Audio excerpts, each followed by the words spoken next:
Assalamualaikum warahmatullahi wabarakatuh. Syekh Abdul Qadir Al-Jailani merupakan tokoh sufi yang sangat populer di dunia keislaman sampai-sampai beliau dijuluki sebagai Imam Al-Ashfiya atau pemuka para sufi. Pendiri tarekat Qadiriyah ini merupakan guru dari para wali-wali Allah juga. Bahkan dijuluki sebagai Sultan Al-Aulia atau pemimpin dari para wali Allah. Sebagai wali besar, Syekh Abdul Qadir Al-Jailani diberikan sejumlah karomah atau peristiwa luar biasa oleh Allah Subhanahu wa Ta'ala.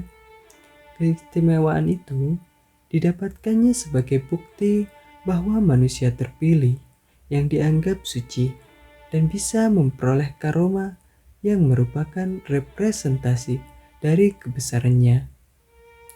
Berbagai kisah karomah Syekh Abdul Qadir Al-Jailani mungkin sulit dipercaya, mungkin sulit untuk dinalar, dan juga berada di luar akal sehat manusia. Namun, hal itu sudah masyhur dan diyakini oleh pengikutnya.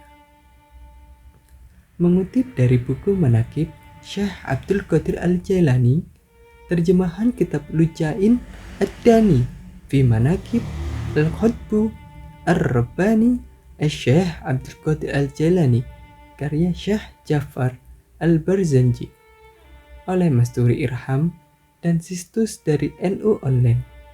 Berikut beberapa karomah yang dialami oleh Syekh Abdul Qadir Al-Jailani. Pertama, berguru kepada Nabi Khidir alaihissalam. Pertama kali beliau memasuki Irak, Syekh Abdul Qadir Al-Jailani ditemani oleh Nabi Khidir alaihissalam. Namun kala itu Syekh belum mengenalinya hingga Nabi Khidir memberikan sejumlah persyaratan kepadanya. Salah satunya yaitu jangan sekali-kali menentang, sebab menentang akan membuat keduanya berpisah. Suatu ketika, Nabi Khidir berpesan, "Duduklah engkau di tempat ini."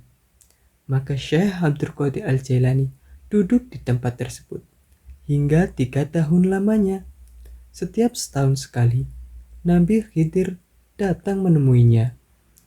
Nabi Khidir pun berpesan lagi, "Jangan sekali-kali meninggalkan tempat ini sampai aku datang lagi." Setelah mengikuti pesannya, Syekh Abdul Qadir Al-Jailani pun diterima menjadi murid dari Nabi Khidir alaihissalam. Kedua, ditantang 100 ulama. Syekh Abdul Qadir Al-Jailani pernah didatangi 100 ulama fikih Baghdad. Masing-masing dari mereka menghimpun berbagai masalah dan menyerahkannya kepada Syekh untuk menguji keahliannya. Setelah para ulama dipersilahkan, Syekh menundukkan kepala dan keluarlah cahaya terang secara tiba-tiba dari dadanya menembus dada para ulama. Seketika, masalah-masalah yang sudah dipersiapkan hingga kegelisahan dalam hati mereka pun lenyap. Para ulama yang hadir pun bingung. Ketiga, menghidupkan kembali sisa tulang belulang ayam. Seorang ibu datang menemui Syekh Abdul Qadir Al-Jailani sambil mengantar sang putra untuk berguru ilmu suluk padanya. Setelah diterima, Syekh memerintahkan agar si anak belajar dengan tekun, mengikuti cara-cara orang syalaf dan memerangi nafsunya, mujahadah. Ketika si ibu menjenguk, dilihatlah tubuh putranya menjadi kurus dan hanya memakan roti gandum.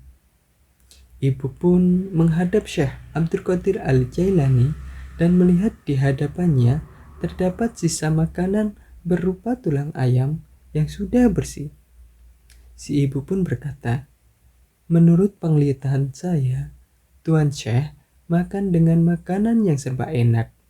Sedangkan anak saya badannya kurus karena makanannya hanya roti gandum kering." Apa maknanya sehingga ada perbedaan? Syekh Abdul Qadir Al-Jailani meletakkan tangannya ke atas tulang berulang itu sambil mengucapkan, "Kum biiznillah ta'ala alladhi yuhyil izama wa hiya ramim." Berdirilah dengan izin Allah Subhanahu wa Ta'ala yang menghidupkan tulang belulang yang sudah hancur. Tulang belulang itu pun kembali tegak menjadi ayam dan berkokok mengucap La ilaha illallah Muhammadur Rasulullah.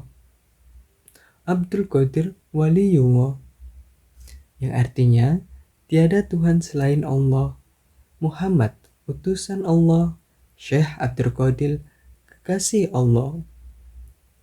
Keempat, membantu gerombolan musafir dari kejauhan.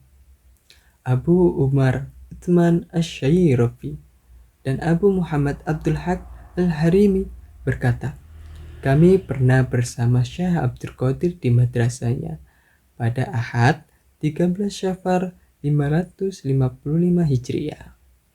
Kala itu, Syekh berwudu dengan menggunakan sandal baginya, diikuti mendirikan sholat 2 rakaat. Selesai salam, Syekh berteriak sangat keras dan melemparkan sendalnya ke atas hingga kami tidak melihatnya lagi.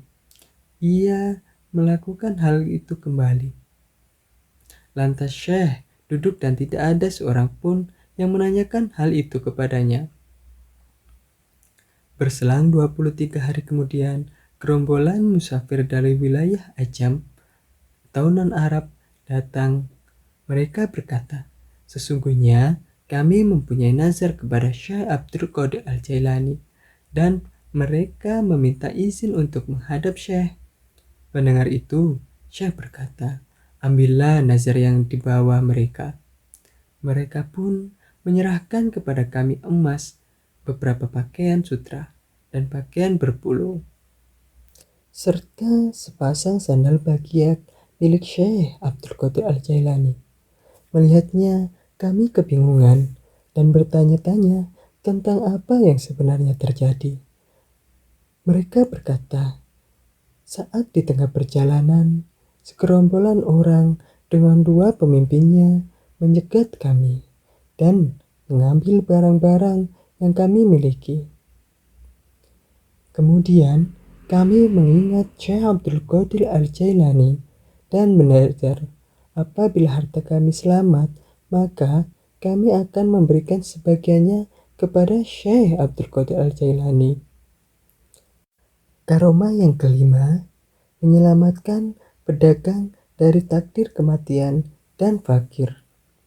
Seorang pedagang bernama Abu Al-Muzaffar Hasan bin Tamim Al-Baghdadi menghadap pada Syekh Hamad bin Muslim bin Daurah Ad-Dabbas, guru Syekh Abdul Qadir Al-Jailani.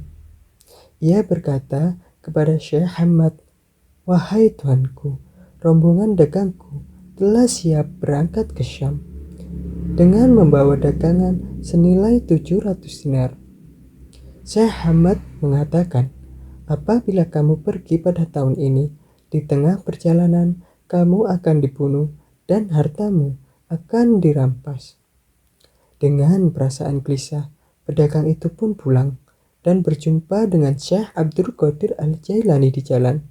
Ia menceritakan segala keresahannya.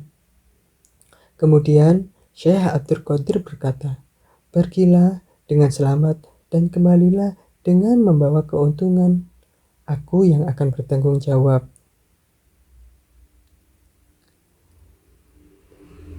Itu tadi merupakan bagian dari karomah-karomah yang dimiliki oleh Syekh Abdul Qadir Al-Jailani. Semoga kita kelak bisa berjumpa beliau di yaumul qiyamah nanti.